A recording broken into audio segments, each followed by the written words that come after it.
A scream tore through the crowded terminal. "All of you are suspended immediately." The entire space fell silent. Every head turned toward the black man standing in the center of the concourse. His shirt was wrinkled, his suitcase still dusted with travel grime, but his voice cut through the air sharp and unyielding like steel. His name was Andre Collins, and in just 10 seconds he froze dozens of airline employees, people who only moments ago had treated him like a troublemaker, in absolute horror. The phone in his hand lit up. On the screen was the certification of his 40% ownership of Aurora Pacific Airways, the very airline now under the world's scrutiny. No one knew that just 10 minutes earlier, they had loudly insulted him, taken his seat to give to a white passenger, and forced him to sit in the middle row at the back of the plane. Now every one of them understood they had just humiliated the man who owned them. Andre drew a deep breath, scanning the terminal as if to memorize every face. There was no rage left, only an icy calm. His voice dropped low, steady, each word deliberate. "I don't need an apology. I need justice, and justice begins right now. But to understand that moment, the moment one man could make an entire system bow its head, we have to go back many years to a black boy born in the South Bronx, the place people called the point of no return. When Andre was 10, the wail of sirens and the screech of tires were the soundtrack of every night. His mother, Clara Collins, a public school teacher, would sit by the window grading her students' papers under a dim yellow lamp. She often said, "You may not be born in the best place, but you can decide where you'll end up." Andre carried that sentence for life. As a teenager, while other kids played in the streets, he spent hours in front of an old community center computer. The monitor flickered, the keyboard was missing keys, but to him, it was a window to the world. He wrote code by hand, learning from borrowed books and free videos. Some nights he fell asleep on the desk, his fingers stained with ink and coffee. An old security guard once asked, "What are you trying to do, kid?" Andre looked up and smiled. "I'm rewriting my future." At 17, he earned a full scholarship to MIT. The day he left the Bronx, his mother held him tight, tears streaming down her face. "Don't ever let the world tell you you don't belong there." And he didn't. At MIT, Andre didn't just study, he changed the game. His project, an artificial intelligence system that could predict aircraft malfunctions before they happened, stunned his professors. A major cargo company signed on to test it, followed by several airlines. Within 3 years, his software Synapse became an industry standard. By the age of 26, Andre was a millionaire, but he never forgot the Bronx. Through Synapse Dynamics, he expanded his investments. His strategy was different. He didn't just sell solutions, he bought problems to fix them himself. He invested in the companies that used his technology, gradually acquiring shares and reforming them from within. And on that list was Aurora Pacific Airways, a dying airline crippled by mismanagement and a rotten service culture. Through a series of anonymous investment rounds, Andre quietly acquired 40% of its stock, but he kept his identity secret.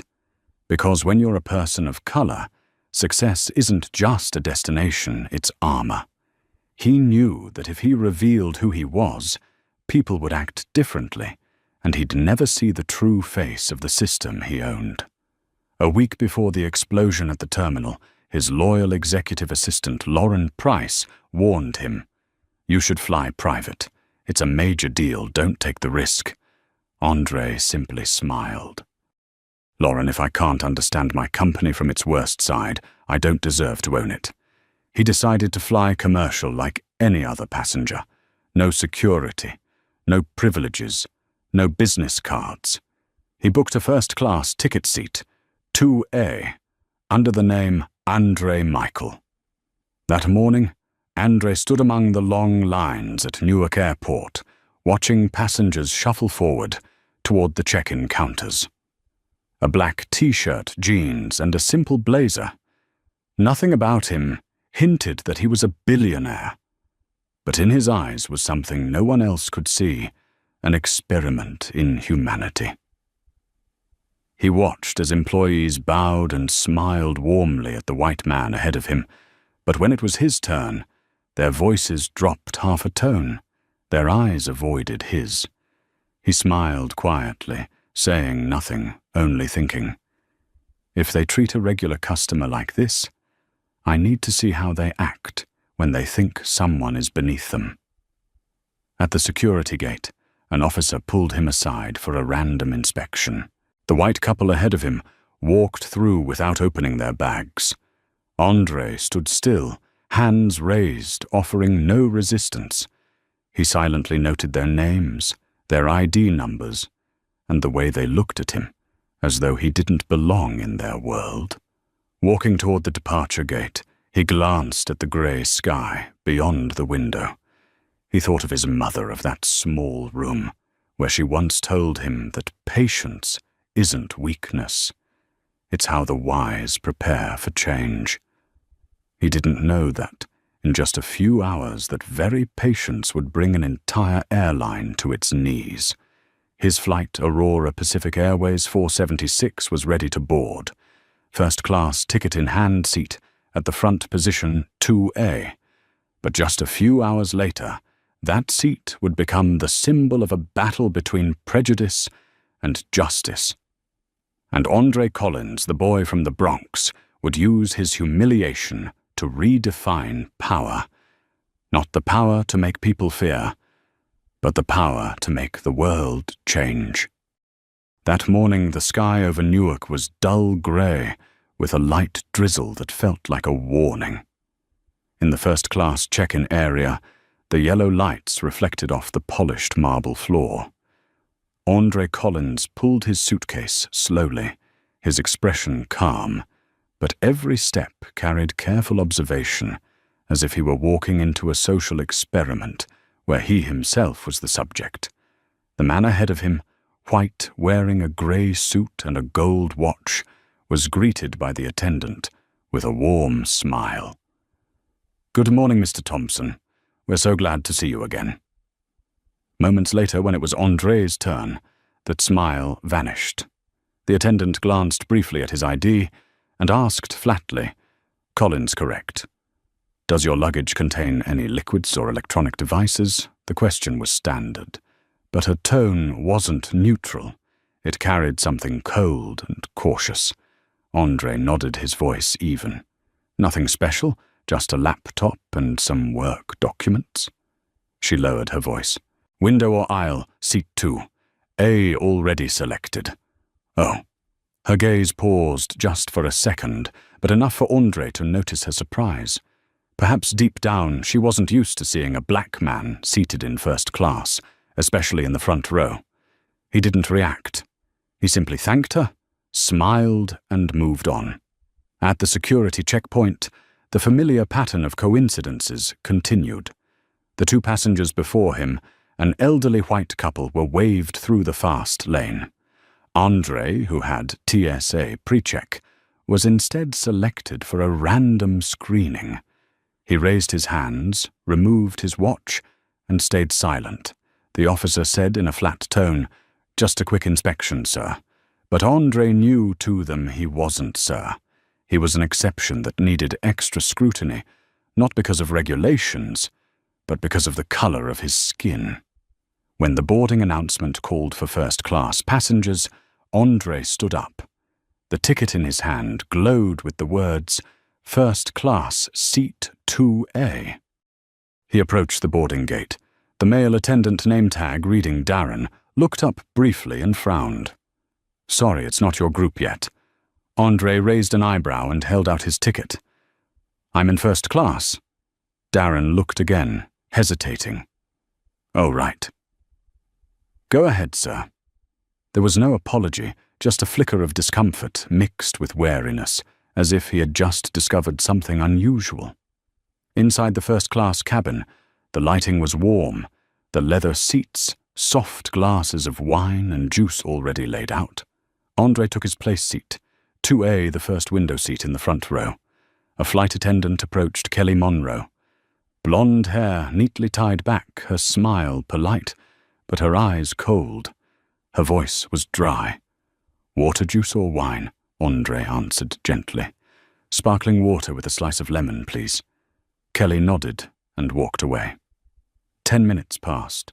The white man in the seat beside him already had a glass of wine and a hot towel, while Andre's tray remained empty. He said nothing, only observed. Then a voice rose from the back of the cabin. "What's going on here? Where's my seat?" "I always sit in 2A. Andre looked up. A middle-aged man with grey, streaked hair and an expensive suit. It was Richard Halpin, the very same passenger the check-in staff had greeted so warmly. He pointed directly at Andre's seat. "I booked that seat." "That's mine." Kelly hurried over, her face flustered. "Mr. Halpin, I'm terribly sorry. There must be a system error. Let me check right away." She turned to Andre, her tone shifting completely. "Mr. Collins, could you please move to another seat? Mr. Halpin is one of our Diamond Elite members, and he usually sits here for medical reasons." Andre looked straight into her eyes. "I booked this seat 2 weeks ago, and I don't see any medical note on his ticket." The air grew heavy. Passengers began to take notice. Richard inhaled sharply and lowered his voice, but loud enough for Andre to hear. "Know your place." That sentence sliced through the air like a blade. A young black woman across the aisle lifted her head slightly, her eyes flickering between fear and sympathy. Kelly's tone hardened. "If you refuse to cooperate, I'll have to call the captain." Andre nodded. "Go ahead." Moments later, Captain Stephen Walker emerged from the cockpit. He looked to be in his 50s, his posture firm, his voice carrying authority. "What seems to be the issue here?" Kelly spoke quickly. "This passenger refuses to change seats, Captain. Mr. Halpin has special needs." The captain gave Andre a brief glance, one filled with the same judgment he had seen his entire life. "Mr. Collins," he said slowly, "for the comfort of all passengers, I'd ask that you move. We'll offer you a complimentary drink voucher." "I don't need a drink," Andre replied evenly, his voice calm but sharp. "I need respect." The atmosphere froze. Richard tilted his head, smirking. Sometimes people forget that money can't buy class. A few passengers chuckled quietly. Andre remained still. In his eyes the anger had faded, only sadness remained. The captain gave the order. 2 in-flight security officers approached, one large and clean-shaven, the other shorter Latino. "Sir, please come with us. Failure to comply with crew instructions could result in removal from the flight." Andre looked around. No one stood up. No one spoke. Only the young black woman shook her head slightly and whispered, "This isn't right." He rose, gathered his belongings, and looked at Kelly. "Where would you like me to go?" "Row 27, middle seat." The middle seat. At the very back, near the restroom. The entire first-class cabin was silent as Andre walked away quietly without a word. Behind him, Richard sat down in seat 2A and chuckled. "Thanks for understanding." As the plane took off, the roar of the engines blended with the steady beat of Andre's heart. He sat between 2 strangers, one grumpy one, avoiding his gaze. Each time a flight attendant passed, he heard the murmurs. "That's the guy who got moved from first class. He must have done something wrong." He didn't respond.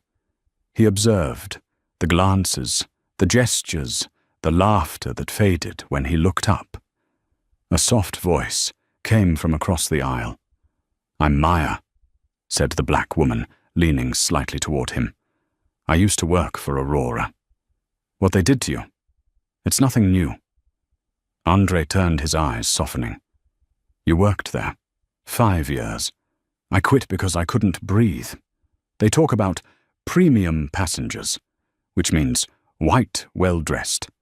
And people like us," she gave a bitter smile, "they call us the sensitive customers." Andre looked out the window, where sunlight broke through the clouds in thin silver streaks.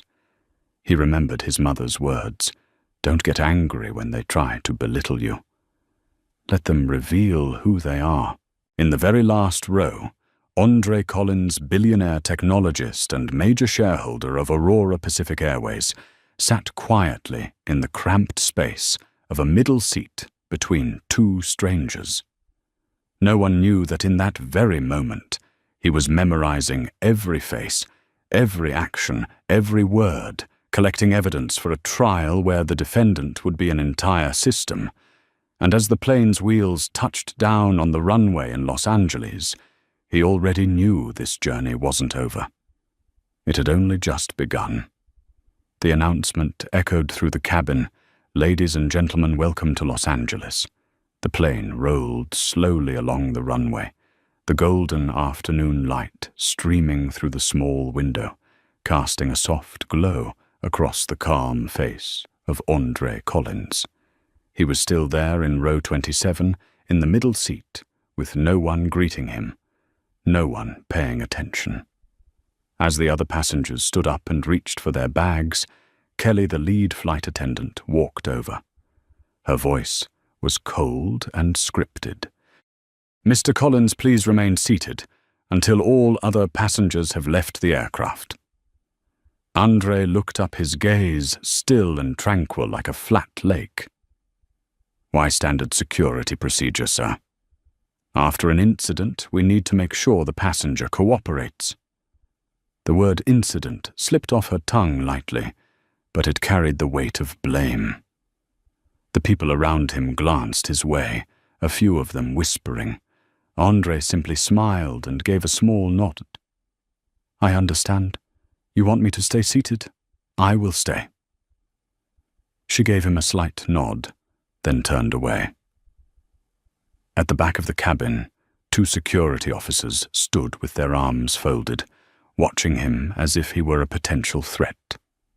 When the cabin gradually emptied, and only the sound of bags knocking against armrests and wheels rolling on the floor remained, Andre picked up his leather briefcase, straightened his blazer, and walked out. Kelly was standing at the door, forcing a polite, superficial smile. "Have a nice day, sir. And next time, if you want a more comfortable experience, you might consider upgrading your ticket."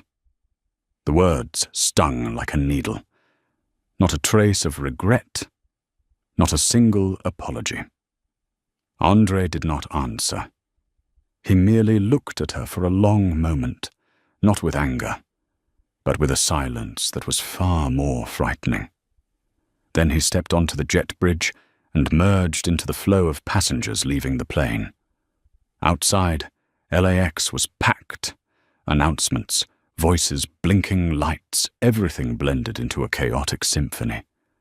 But for Andre, the sound seemed to fade away. In his mind, only one sentence remained. "They think I will stay quiet." He stopped in the middle of the terminal, drew a deep breath, and took out his phone, which had just been returned to him after being held for the entire flight. Before he did anything, he needed to understand just how rotten this system truly was. The Aurora Pacific Airways customer service desk was tucked into the right corner of Terminal 5, the place where frustrated passengers usually came to complain. The line was long. Some people were arguing about delayed luggage, others about having their flights changed. Andre walked up calmly, like any ordinary passenger. Behind the counter was a middle-aged man with salt and pepper hair, wearing a name badge that read, "Paul Simmons, Customer Service Manager." He was speaking in a bored tone to another customer. "We will get back to you by email in 6 to 8 weeks. Thank you for your patience." When it was Andre's turn, Paul did not bother to look up his tired voice drifting across the counter. "What seems to be the issue? I need to file a complaint about discrimination by the cabin crew on Flight 476 from Newark." Paul frowned slightly, but his eyes stayed glued to the computer screen. "Fill out this form. We will review it and respond in a few weeks." Andre looked at the sheet that had been pushed toward him. At the top of the form, a line in italics read, "Customer Incident Minor Service Concern." He let out a small laugh and shook his head. "This is not a minor concern. This is organized racial discrimination." Paul looked up for the first time, his eyes carrying the familiar arrogance of someone who had held power for too long. "So everyone thinks they are a victim when they are not happy with the service. That does not make it discrimination." Andre stayed silent for a second. Then he spoke slowly, each word precise. "They called security to force me out of my first-class seat to give it to a white passenger. Then they confiscated my phone. Do you call that service?" The air grew heavy. Paul let out a small fake laugh. "Perhaps you misunderstood. The captain has the authority to adjust seating arrangements for safety reasons." He said clearly, "Because this Diamond Elite passenger always sits in 2A. Andre cut in. "That was not about safety. That was about privilege." Paul glanced around and lowered his voice. "I can offer you a voucher worth $50 as compensation." Andre looked at the slip of paper on the counter, his gaze sharp as a blade. "You think my humiliation is worth $50? Passengers nearby were beginning to pay attention. A few of them slowed down and started listening. Paul grew uneasy, his tone sharpening. "If you are not satisfied, I am going to have to ask you to leave the counter. I am the one in charge here." Andre gave a slight nod. "Then I want to speak to someone in charge above you." "There is no one above me available right now." "There is." "The terminal director." Paul laughed out loud. "Mr. Hart does not meet with customers. Who do you think you are to ask for that?" Andre met his eyes. "I am someone your company just humiliated. And if I have to, I will show the world how Aurora Pacific treats black passengers." The color drained from Paul's face. He glanced around nervously, then disappeared quickly into the back office. 5 minutes passed. 10 minutes. Then the door swung open. A woman in her 50s stepped out with short hair and a neatly pressed suit, Linda Hart, terminal director. She smiled the way corporate people do, polite but cold. "Good afternoon, Mr. Collins. I understand you have an issue with the crew. Not an issue, a violation. I was forced out of my first-class seat to make room for a white customer. They confiscated my phone. And now your manager tried to buy my silence with a cheap voucher." Linda smiled faintly. "Sir, every situation on board is complex. Sometimes there are technical factors that passengers do not fully understand." "What technical factor requires me to give up my seat to someone else because he is a diamond-level customer?" Linda's expression hardened. "I cannot comment until I have an official report." Andre folded his arms. "Then call them here." Captain Walker led Flight Attendant Kelly Monroe and everyone who was present. "I will wait." Linda shook her head slightly. "They are preparing for their next flight." "I'm afraid that I will wait." His voice was low but so firm that every other sound seemed to vanish. Some employees began to gather nearby, whispering. 15 minutes later, with Andre still standing there, back straight, and eyes cold as ice, the staff door opened again. Lauren Price appeared moving quickly through the small crowd, followed by 3 people in suits, the legal team from Synapse Dynamics. Linda turned, flustered. "Excuse me, and you are Lauren," held up her ID. "Legal representative for Mr. Andre Collins. And Mr. Collins is a major shareholder and a member of the board of directors of Aurora Pacific Airways." The words slammed into the terminal like a lightning strike. Paul's mouth fell open. Linda froze. The staff nearby began buzzing with whispers. Andre took out his phone and opened a document that clearly displayed the words, "Shareholder Certificate, 40% Aurora Pacific Airways." He looked at Linda, his voice low and measured. "I have experienced my own airline as an ordinary customer, and what I see is rot starting from the very culture you are running." Linda struggled to stay composed. I had no idea. That is exactly the problem. When a company only knows how to bow to those it thinks have power and despises those it assumes are beneath it, that company has already lost its soul. He turned to Lauren. "Call an immediate meeting with the entire flight crew, the regional management, and the airline's legal department. Right here." Lauren nodded. Linda could do nothing but watch trembling as Andre, the man they had just insulted, began rewriting the rules in the middle of one of the largest international terminals in America. Outside, the sunset light washed over the glowing sign that read, "Aurora Pacific Airways." Under that burning red sky, a storm was forming, not in the air, but in the heart of an empire. Just moments ago, the terminal had been noisy. Now it was suddenly silent. People had never seen a scene like this before. A black billionaire sitting in the middle of the customer service area, surrounded by dozens of airline employees, the same people who that very morning had believed they were just handling a difficult passenger. Now they knew that passenger was their boss. Andre Collins sat with his back straight, his black blazer perfectly smooth in front of him. Lauren's laptop was open. Beside him, 3 lawyers from Synapse Dynamics arranged files, the glow from the screen casting cold light over their stone-like faces. Linda Hart, the terminal director, tried to keep her voice steady, but her throat was dry. "Mr. Collins, perhaps we should discuss this in private. This matter." No, Andre cut in his voice low, but every word fell like a hammer. "I want everyone here. Anyone connected to Flight 476 should step forward." Linda swallowed and signaled to the staff. 10 minutes later, Captain Stephen Walker, Kelly Monroe, and flight attendants Brian Walsh and Hannah Ortiz appeared, their faces tense. In the back, Paul Simmons, the service manager who had just been exposed, stood half-hidden behind a column, his eyes darting nervously. A small crowd of passengers had begun to gather around the area, phones held up, whispering.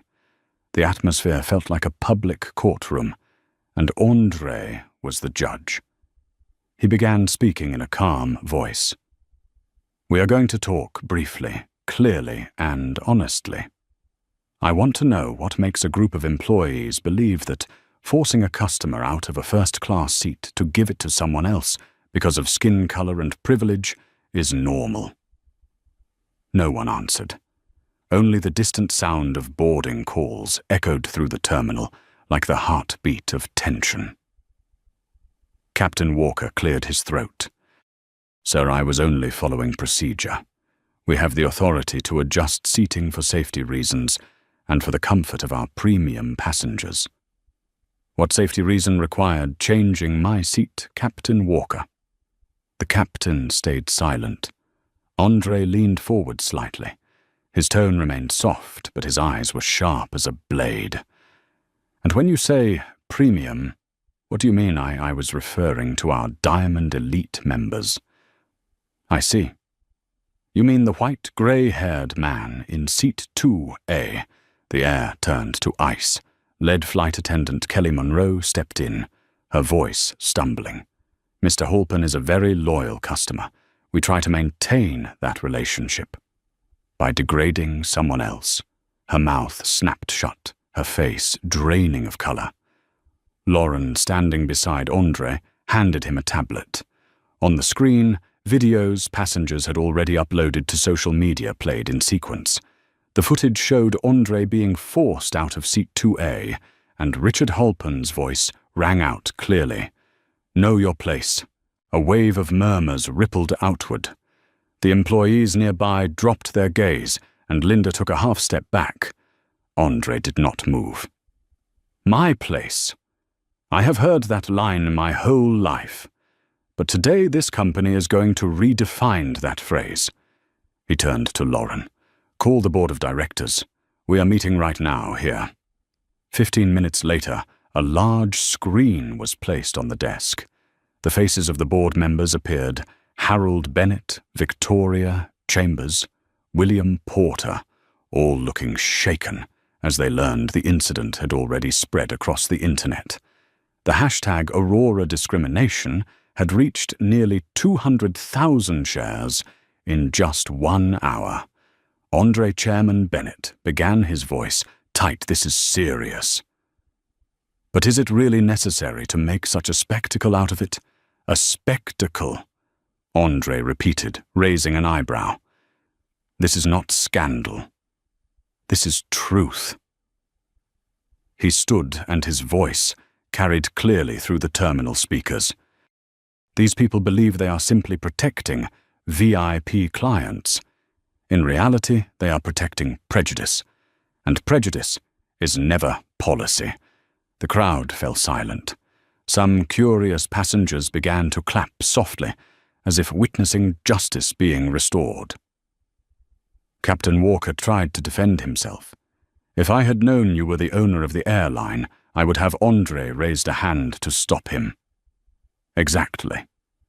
You only show respect once you know who I am. And that is exactly why we are here." He signaled to Lauren. She opened a report on the tablet that showed the complaint statistics from the past year: 27 similar incidents, most involving passengers of color or with names of foreign origin. Every one of these was closed without investigation. Why is that? Miss Hart, Linda Hart, swallowed hard, her eyes shifting. "I was not directly informed. Perhaps the customer care team handled them." With $50 vouchers, Andre asked, his voice cold as steel. No one answered. From within the crowd, a woman's voice rang out. "I can confirm that." Everyone turned. Maya Lewis, the woman who had sat near Andre on the flight, stepped forward. She held up an old badge. "I used to be a customer service manager at Aurora. I wrote multiple reports about discrimination, and I was fired 2 weeks later." Linda turned pale. Andre gave a small nod. "Thank you, Maya. Now it is not just me speaking. It is an entire rotten system confessing on its own."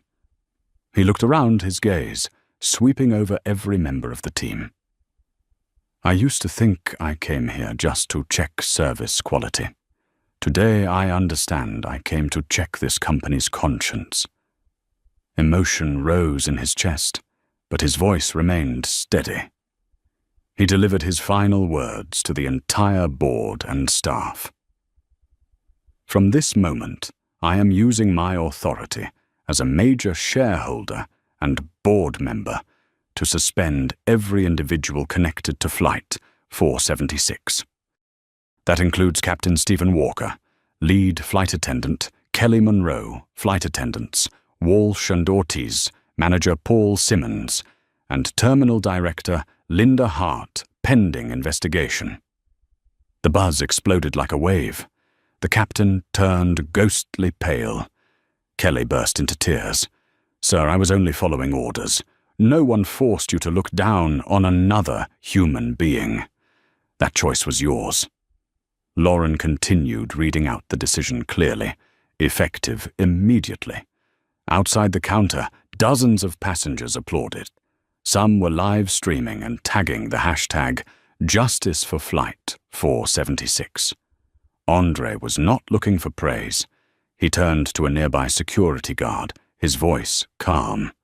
"Please escort these people to a private room and help them pack their personal items. They still deserve to be treated with respect, the very thing they forgot to give others." Those words made several employees bow their heads.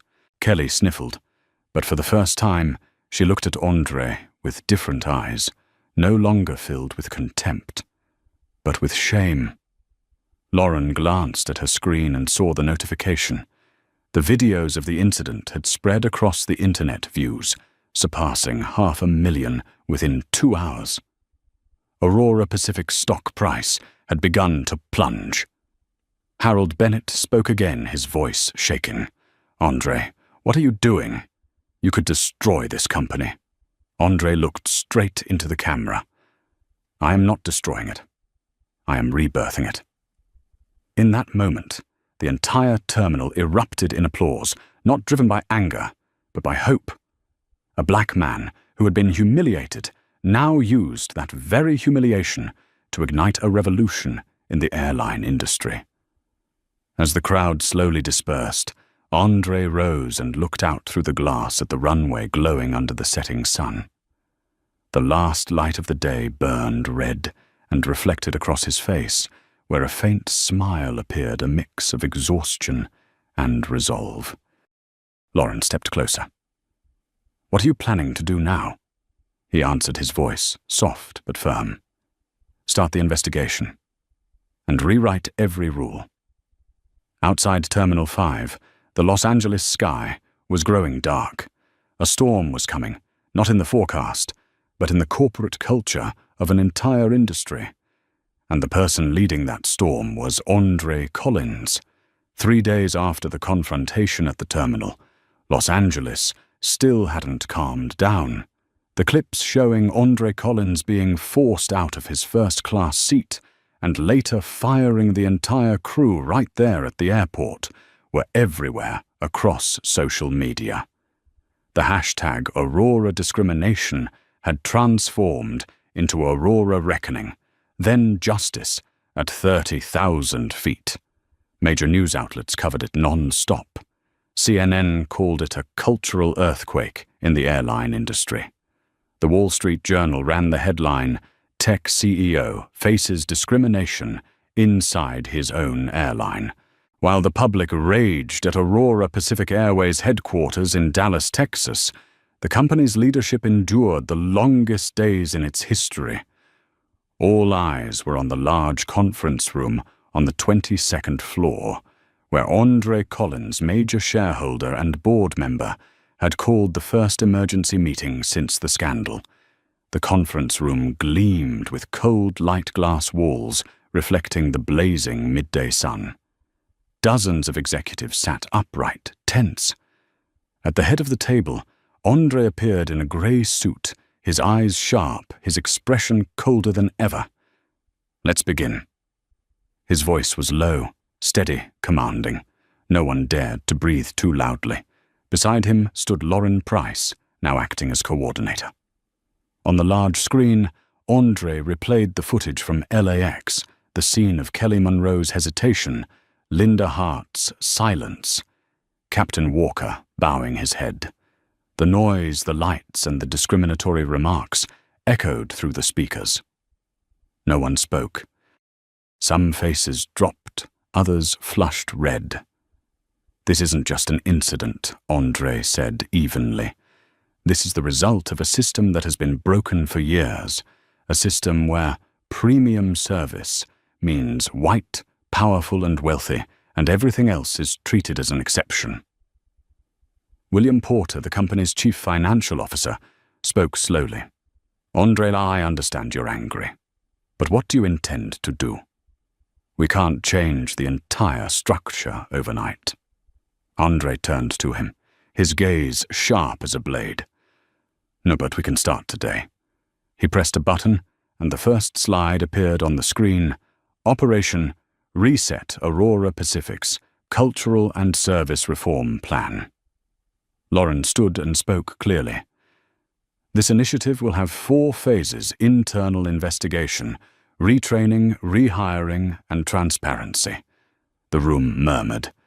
Andre raised his hand for silence. First, internal investigation. I've hired an independent civil rights law firm, Crawford & Myers, to audit all emails, procedures, and HR files from the past 5 years. Anyone found engaging in discriminatory behavior, giving biased directives, or intimidating whistleblowers will be immediately suspended. The HR director hesitated. But that will create fear throughout the entire system.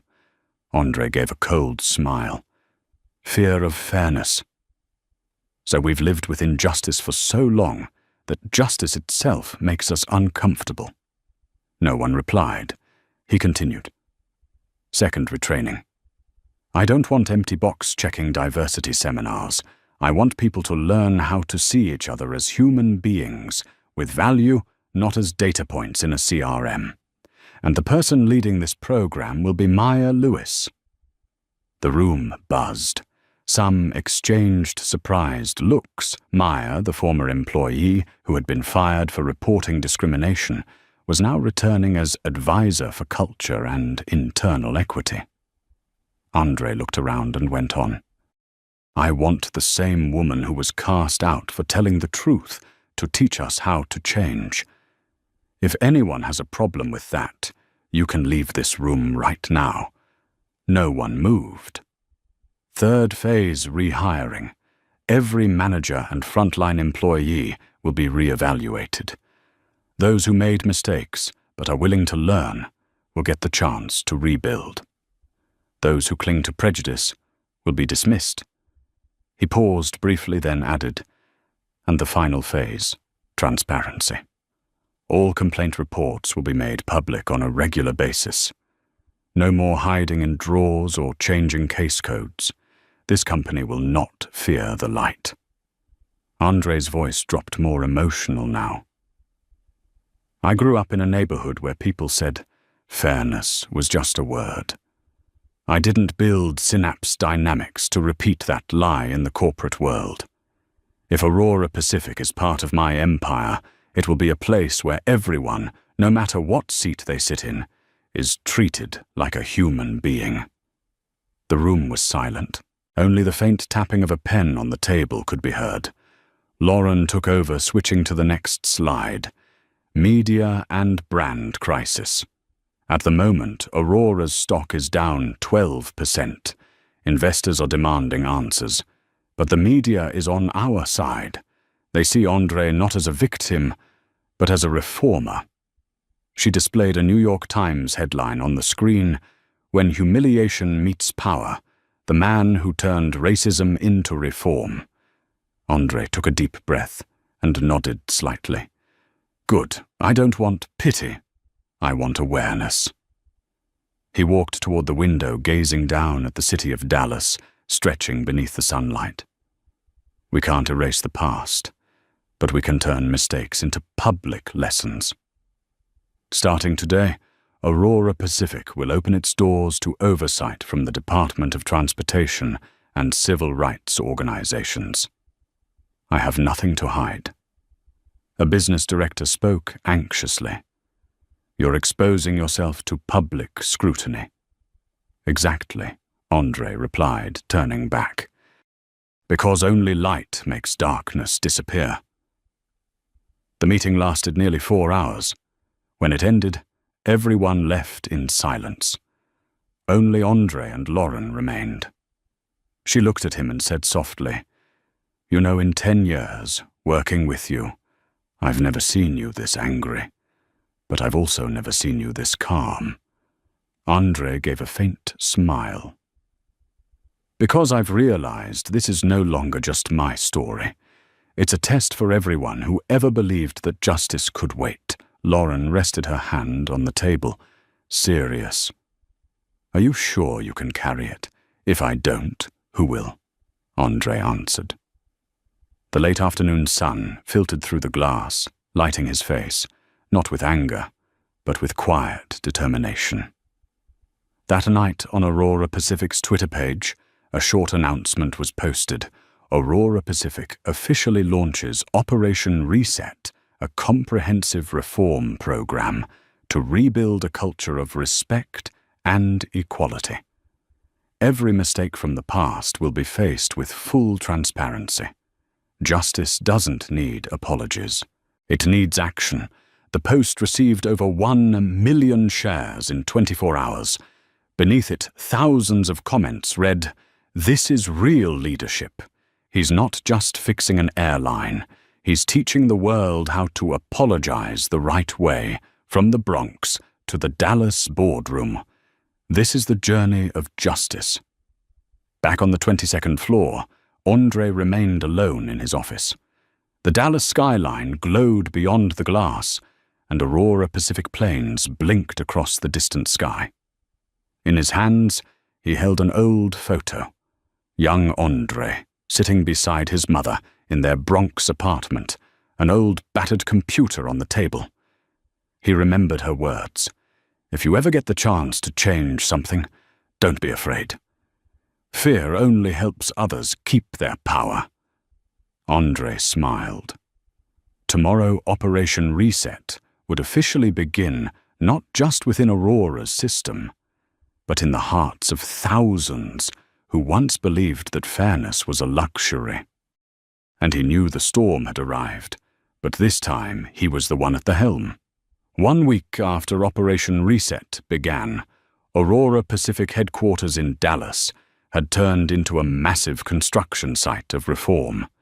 Hallways that were once quiet now echoed with footsteps, and signs reading "Training in Progress" hung everywhere.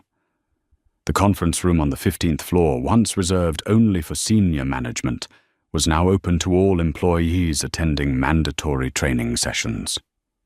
Andre Collins walked down the corridor, holding a steaming cup of coffee. He wore a white shirt and a simple grey vest.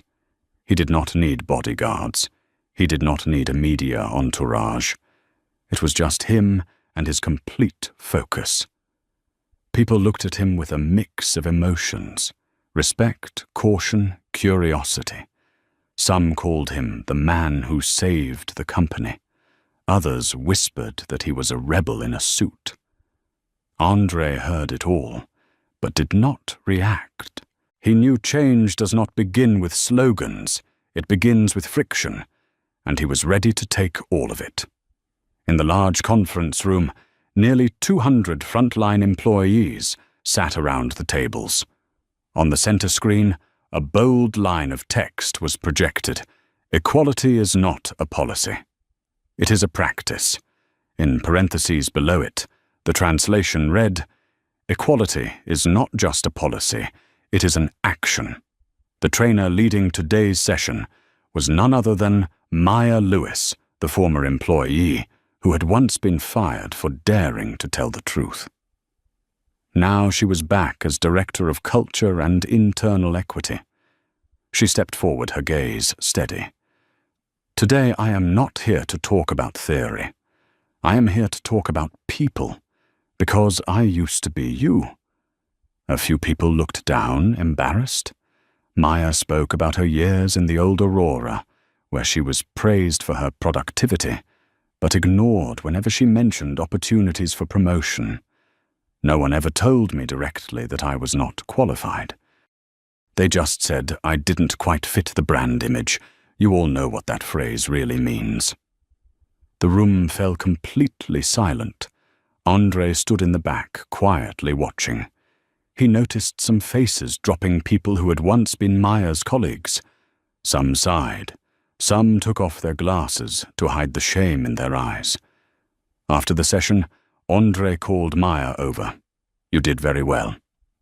"Not everyone is ready to listen," she replied softly. "They will listen once they see you are not just talking," he said. Andre nodded. He knew that no matter how powerful words were, they would be empty without action.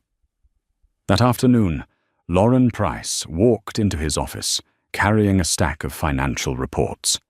"Good news first," she said, as she sat down opposite him. We have recovered about 8% of our stock value since you announced Operation Reset. And the bad news, Andre asked. Several groups of former employees are filing lawsuits over being terminated. They claim they were only following procedure. Andre leaned back in his chair, his eyes drifting toward the distance. Good. Let them speak. Once the truth is out in the open, we will not need to defend ourselves.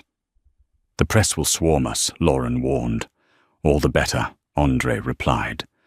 We will show them how a company faces its mistakes without running away. At that moment, the screen in his office lit up. A video call from the United States Department of Transportation. Andre motioned for Lauren to answer. On the screen appeared the stern face of Deputy Secretary Angela Moore. Mr. Collins, we have reviewed your invitation. The department is very impressed with how proactively you are cooperating. We will be sending a monitoring team to oversee Aurora's reform process for the next 60 days. Lauren flinched slightly. 60 days, that is sooner than we expected. Andre nodded. Perfect. If we claim to be clean, let others prove it. 3 days later, the inspection team officially arrived. The press crowded the front gate, cameras shifting constantly. Andre personally led the team through every department, the recruitment office, the customer support center, the flight operations hub. In each place, he asked the same question. If you meet a passenger who looks ordinary and dresses simply, would you serve them any differently than someone in a suit with an expensive watch? No one dared answer right away. Andre smiled. The correct answer is no difference at all. At the customer care center, once the blind spot of the system, Andre asked for a large screen to be turned on, displaying complaint data segmented by customer group. In the past, these reports were coded in complicated ways to hide disparities. Now everything was exposed. Over the past 5 years, customers with African or Latin surnames had their complaints rejected at a rate 3 times higher than other groups. A young employee lowered her head, her voice shaking. I did not know the real numbers looked like that, Andre replied. What is frightening is not the truth, it is when we grow used to living without needing to know the truth. His words made the entire room fall silent. That evening, when the inspection team left, Lauren stepped into his office again, her expression tense. You know what is happening, right? Other airlines are holding emergency meetings. Some are worried the Aurora Reset movement will spread to them. Andre took a sip of coffee, his tone calm. If they fear fairness, it means they know they are guilty. And if they follow our lead, she asked, then Aurora has done the right thing, he said simply. Lauren looked at him, her eyes a mix of admiration and concern. You are changing an entire industry, Andre, but you are also walking straight into the storm. He smiled, his voice warm and low. I was born in the storm. All I did was learn to steer it. The next morning, Andre arrived early. In the lobby of the ground floor, he saw a group of young employees putting up a new poster, Aurora, where every seat matters. He stopped and looked at the slogan for a moment, then smiled. A voice called out behind him. Mr. Collins. He turned. A young man with brown skin wearing a name badge that read Ethan Cruz, flight attendant trainee, stood there awkwardly. I just wanted to thank you, he said. I was rejected 3 times by other airlines. They told me I did not fit their image. Aurora is the first place that looked at my skills instead of my face. Andre gently squeezed his shoulder and spoke quietly. Thank you for believing in the opportunity. Remember, this fairness is not a privilege. It is a right we are born with. That afternoon, A preliminary report from the inspection team arrived. Aurora Pacific demonstrates an unusual level of cooperation and transparency. The internal environment is shifting in a positive direction. Lauren finished reading and looked at him. You have done what most people only dare to talk about. Andre looked out the window where Aurora planes, bearing the company logo, were rolling toward the runway preparing for takeoff. We have only just taken off, Lauren. The real storm is still ahead. That night, when all the employees had gone home, Andre stayed behind. He stood alone in the dim office, staring at the giant map on the wall, every route, every international line that Aurora operated. Alone in the soft light, he spoke quietly to himself. Tomorrow I am getting on one of those flights. I want to see this new Aurora with my own eyes, not through a report. The city lights reflected in his eyes, part fire, part faith. Andre Collins knew one thing clearly: the fight against prejudice does not end with a speech. It is fought on every flight with every person who is treated according to their true worth. And tonight, under the Dallas sky, the owner of Aurora was not just leading a company, he was leading a new generation to believe that equality can take flight. That morning, Dallas was bathed in sunlight. Across the clear blue sky, a plane bearing the new logo of Aurora Pacific Airways emerged from its hangar, its silver-white body gleaming a blue stripe running along the fuselage like a ribbon. On its side, the new slogan stood out boldly, where every seat matters. Andre Collins stood by the window on the 22nd floor, gazing down at the runway. He smiled. 3 weeks ago, Aurora had been at the center of one of the biggest scandals in aviation history. Today, the company was being celebrated as a symbol of rebirth. But Andre knew well praise didn't mean completion. Real change had to be proven in the sky itself. You want to fly undercover again? Lauren asked as they sat in the operations room. No, Andre replied calmly. This time I'm flying openly. They need to know I'm there, but not to inspect, only to observe how they act when they're not afraid. Which route did you choose, Dallas to Los Angeles? The same route as that day. Lauren fell silent for a moment, then nodded. A full circle. At the airport, passengers began gathering around Gate 17. Aurora's new banners hung everywhere, showing employees of all backgrounds, white, black, Latin, Asian, all smiling together, under the slogan, "Diversity takes flight." Andre wore a dark suit without assistance or security. He wanted to feel the real atmosphere to see whether the new Aurora truly differed from the old one. When he reached the check-in counter, a young employee named Kesha Taylor, hired during the reform wave, recognized him immediately. But instead of nervousness or flattery, she simply smiled professionally. "Good morning, Mr. Collins.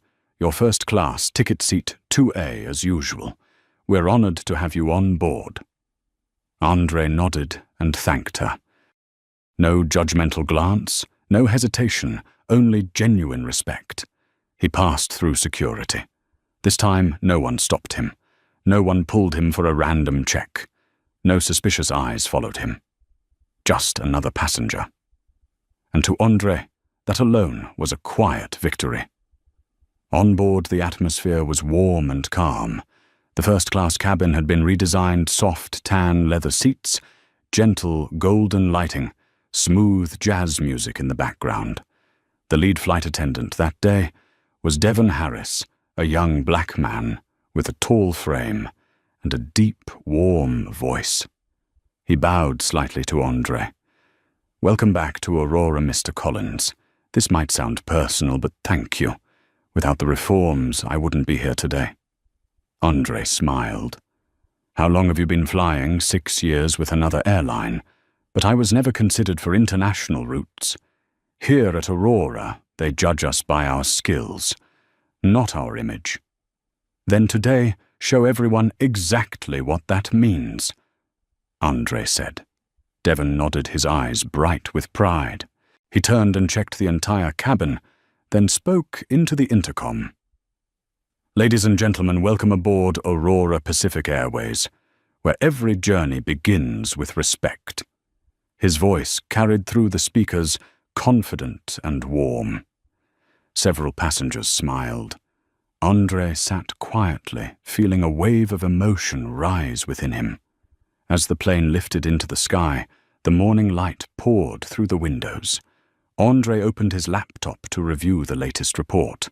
Customer satisfaction had risen 27% in just 2 weeks. Complaints involving discrimination had dropped 82%. 93% of employees now said they were proud to work at Aurora.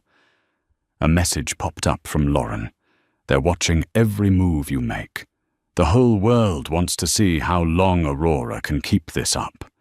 Andre typed back briefly. We're not holding steady, we're moving forward. During beverage service, Devon moved through the cabin, greeting each passenger equally. His tone steady, his gestures professional, his eyes kind. When he reached Andre, he smiled. Sparkling water with lemon, right, sir? You remember, every passenger deserves to be remembered, even for the smallest detail. He served the drink on a silver tray with the morning newspaper. There was no rush, no pretense, only the quiet confidence of someone who understood the value of his work. A few minutes later, an older man in seat 1B, well-dressed with silver hair and a booming voice, waved his hand. Hey, I want to change seats. I'd like a window. I'm Diamond Elite. Devon kept his smile.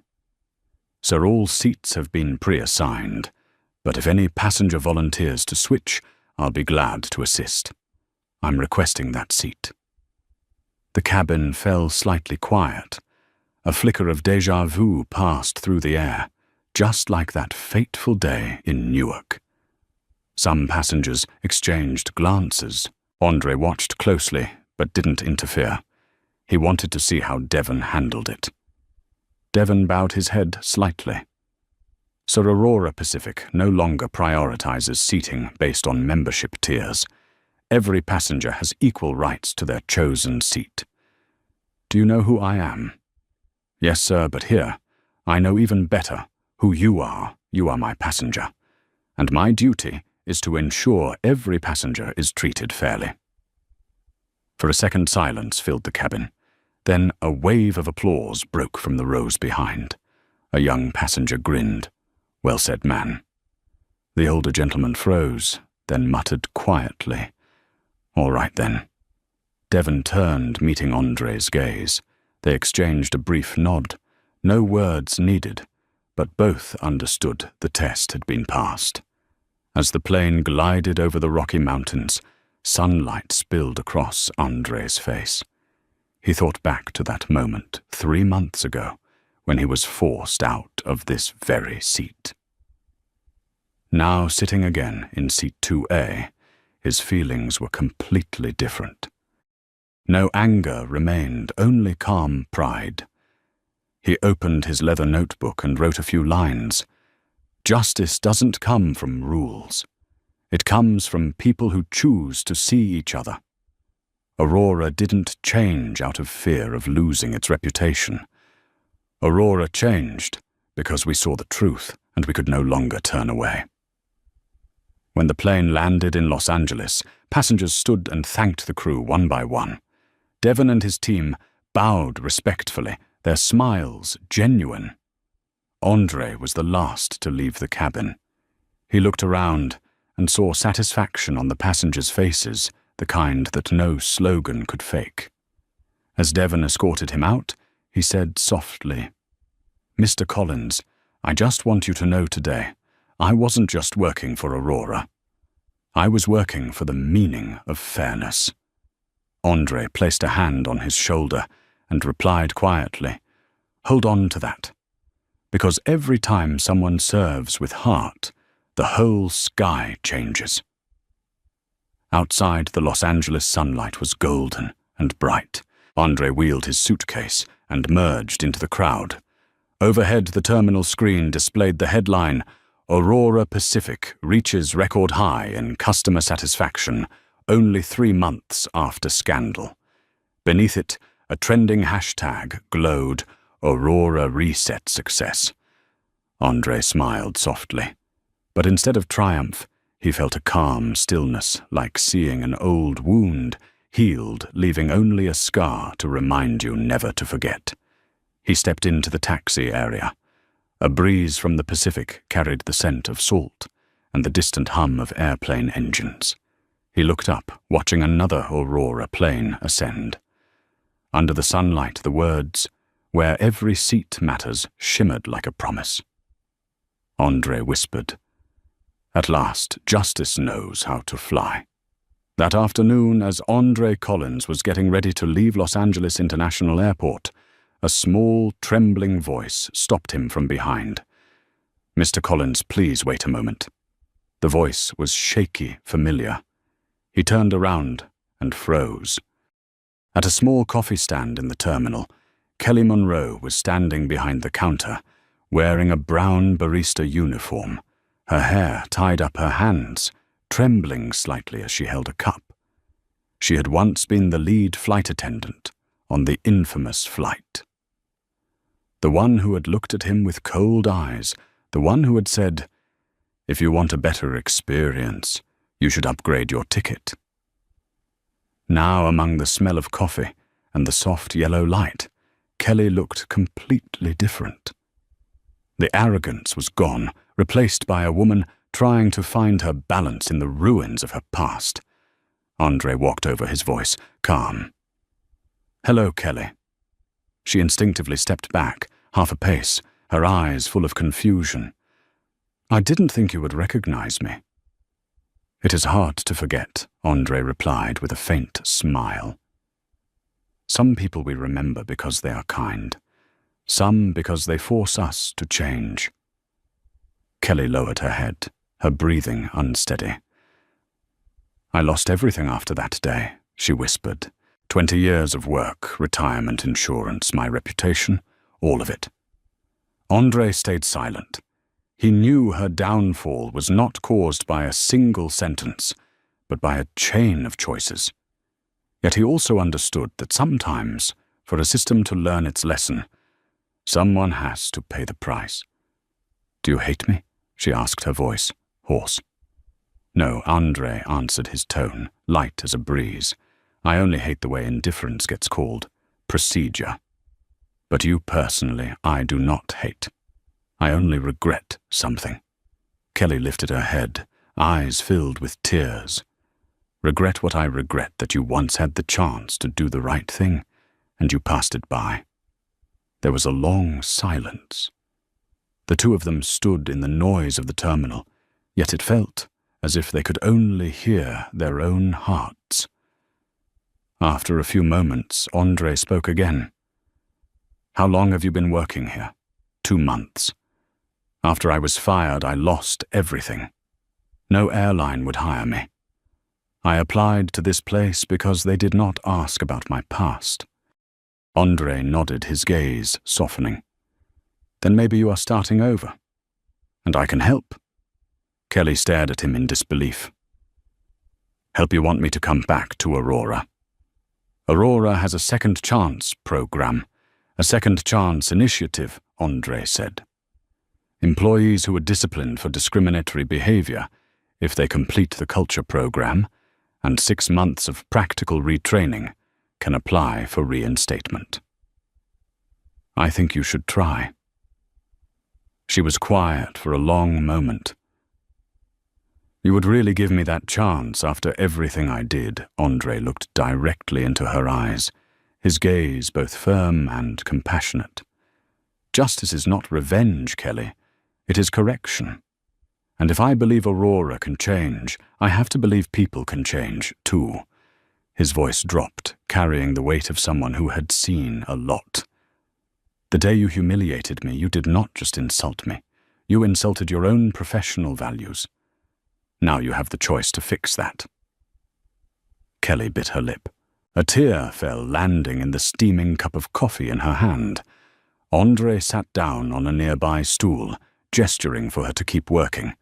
He watched her make coffee, her movements still skilled, but tinged with uncertainty. A young customer walked up to order. Kelly smiled and asked gently, "Would you like a latte or a cappuccino?" The sharp tone was gone. There was no trace of the old coldness, no reluctant service, just a person learning how to be kind again. Andre smiled. Maybe real change truly begins when the person who was wrong is brave enough to face herself. As he stood to leave, Kelly called out, "Mr. Collins." "Yes, if I apply, will you be the one to interview me?" "No," he replied. "The ones who will interview you will be the passengers. They will be the ones to decide whether you have really changed." His answer made Kelly nod slowly. For the first time, there was a glimmer of light in her eyes, faint but real. Outside the terminal, Andre stepped into the flow of people. The evening breeze carried the sound of distant engines and the fading scent of coffee. He checked his phone. A message from Maya Lewis had just arrived. First quarterly report completed. 94% of complaints resolved within 48 hours. Satisfaction levels are now even across all customer groups. No racial discrepancy remains. He read it, then closed his eyes and took a deep breath. Part of him felt relieved 3 months of work had produced real results. But another part of him whispered, will this change truly last? That evening, Andre returned to Aurora's Los Angeles office. Lauren was waiting, laptop in hand. "Good news, Andre. The Department of Transportation has released a statement. Aurora has earned fair treatment certification. First time in United States aviation history." "Good," he nodded. And the not-so-good news, she hesitated. "Some former employees are giving interviews to tabloid outlets, saying your entire reform is just a public relations stunt to save the brand." Andre chuckled softly, without a hint of anger. "People only doubt when they are not used to seeing something good that is real. Let them talk. The more we are questioned, the more we must stay true." He walked over to the shelf and pointed at the model airplane with the Aurora logo. "Lauren, do you know why I didn't choose to change the logo or launch some dramatic new slogan? Because you want people to recognize that real change comes from behavior, not from signs on the wall." "Exactly," he smiled. "If we can change how we treat one person, just one, the world is already different." Before leaving the office, Andre received an internal email.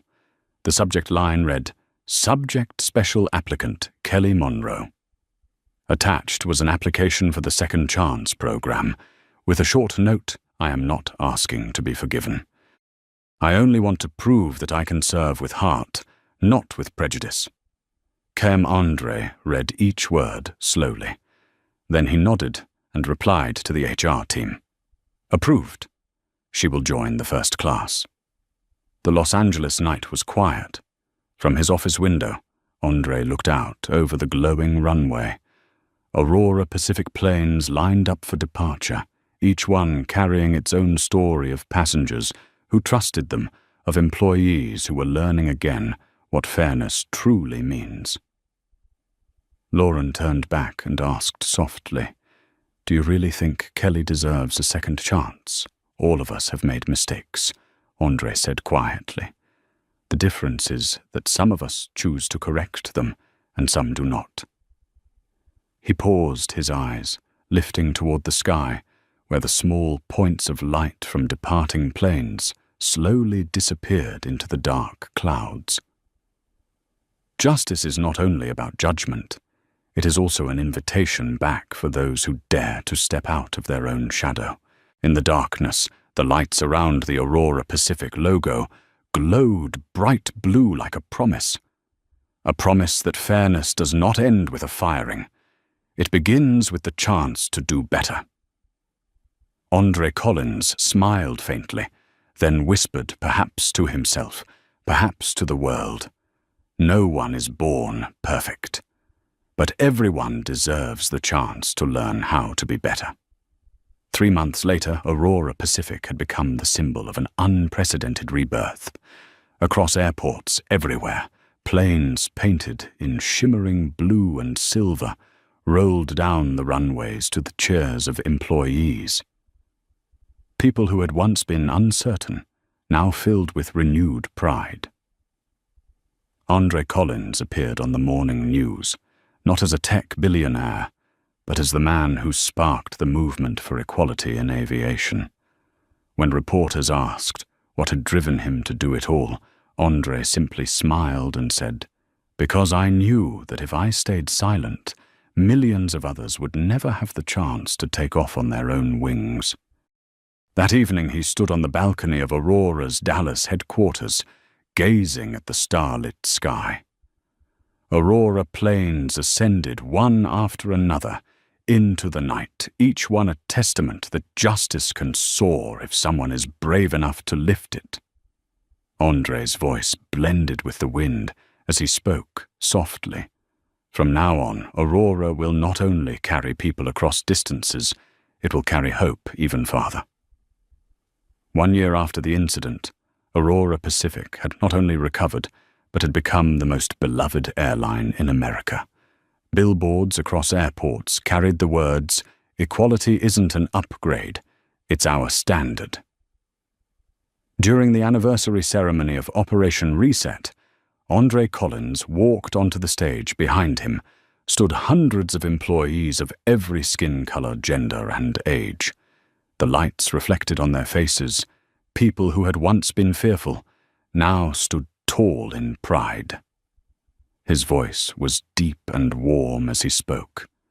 "We cannot change the past, but we can rewrite how the future treats humanity." Aurora does not just fly across the sky, it flies in the hearts of those who believe in fairness. As the applause rose around him, Andre looked through the glass wall. Outside, an Aurora plane lifted into the evening air, leaving a glowing trail across the violet sky. He smiled softly and whispered, "Justice never lands." From the perspective of an expert in ethical leadership, the journey of Andre Collins is not just a story about power and justice. It is proof that a company's culture can be reborn when people have the courage to face their mistakes. Aurora has shown that true change does not begin with policy, but with bravery. If you believe that justice deserves to take flight, like and subscribe to help spread that message. And leave a comment below with a phrase that reflects your belief. Keep justice alive.